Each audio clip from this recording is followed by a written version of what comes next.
Leo niko pamoja na nyie jamani, leo niko pamoja na nyie, ila leo bwana hatuji kimchongo mchongo. Leo tunakuja kivlogi vlogi kama hivi mnavyoona. Siku zote nimekuwa nikiwaletea video za michongo na nini kusanuana, lakini katika chaneli yangu hii inahusiana na masuala ya lifestyles.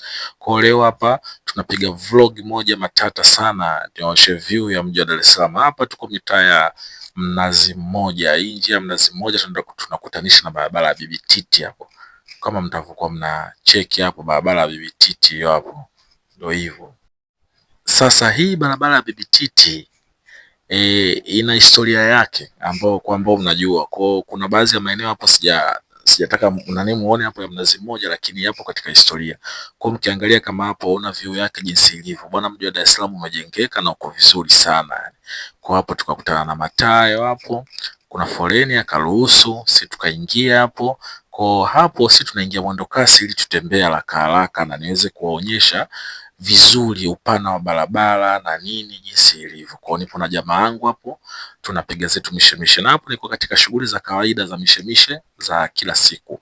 Kwa kama mnavyoona hapo, hii barabara inakuwa inaelekea upande kama unaelekea airport hapo au Gongo la Mboto. Kwa hiyo naelekea Gongo la Mboto ndo wananyosha ni moja kwa moja hapo, au airport ni moja kwa moja hapo. Kwa mkiangalia mitaa hiyo hapo imependeza sana, ni mji mzuri kama hivyo mnavyoona, umejengeka vizuri. Kwa tulikuwa tunapeleka mzigo wa mteja, lakini nikasema ngoja niwaletee ndugu zangu video. Kwa kama mnavyoona hapo katikati kuna barabara mbili za mwendo kasi zimepita hapo nzuri kabisa. Afu upande wa kushoto kuna barabara mbili za kawaida gari zinaenda, na upande wa kulia kuna barabara mbili za kawaida zinashuka zinaelekea mjini katikati hapo. Kwa sisi ndo tunaelekea upande wa Gongo la Mboto. Kwa wale ambao wanapafahamu maeneo haya basi watakuwa wanaelewa. Afu pale mbele kama unavyoona kwa juu kuna daraja limepita. Hilo daraja ndio daraja la treni ya mwendo kasi, ile treni ya Magufuli kama unasikia, ikiwa inatokea kituo chake cha Magufuli cha mjini hapo, ndio inakatiza hapo, inaondoka zake ndio Dodoma hapo. Kwa sisi hapo tukifika hapo tukasimamishwa, treni la mkoloni linapita hapo, treni lenyewe ndio linakuja kama mtavyoona hili hapo, treni hilo. Treni bwana ndio likawa linapita zake hapo, sisi tumesubiria bwana, mfalme wa njia huyo. Sasa najiuliza kwa nini wakoloni nao wasingejenga flyover kama aliojenga Magufuli hapo, ila ni utani bwana au vipi? Hilo lingepita juu huko ingekuwa poa sana, shughuli zingekuwa zinaendelea, lakini waga linasumbua sana. Kipita hapo unakuta mnasimamishwa, basi ndio hivyo. Lakini ndio hivyo limepita, si yao, tunaendelea zetu na mshimishi zetu, na mimi ndo nakuonyesha vlog kama hii hapa. Kwa hiyo cheki mitaa ya Dar es Salaam jinsi ilivyopendeza.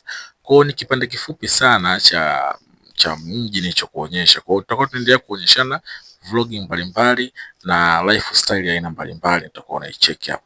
Kwa hapo ndo tumefika Kamata, mataa ya Kamata. Unaona ile mwendo kasi ya kijani ile, hiyo mwendo kasi imetoka Mbagala ndo inaingia Kariakoo hapo. Imetoka Mbagala inaingia zake Kariakoo hapo. Kwa sisi hapo ndo tumefika mataa hapo. Unaona bodaboda na mishemishe zao wengi kinoma. Bodaboda hao wenyewe wanapitaga tu hawaelewi. Kwa hiyo na sisi tukaunga nao hivyo hivyo. Kwa ndo hivyo. Pilika za bodaboda Dar es Salaam ndo hivyo. Kwa hiyo jamani, karibuni sana katika channel hii.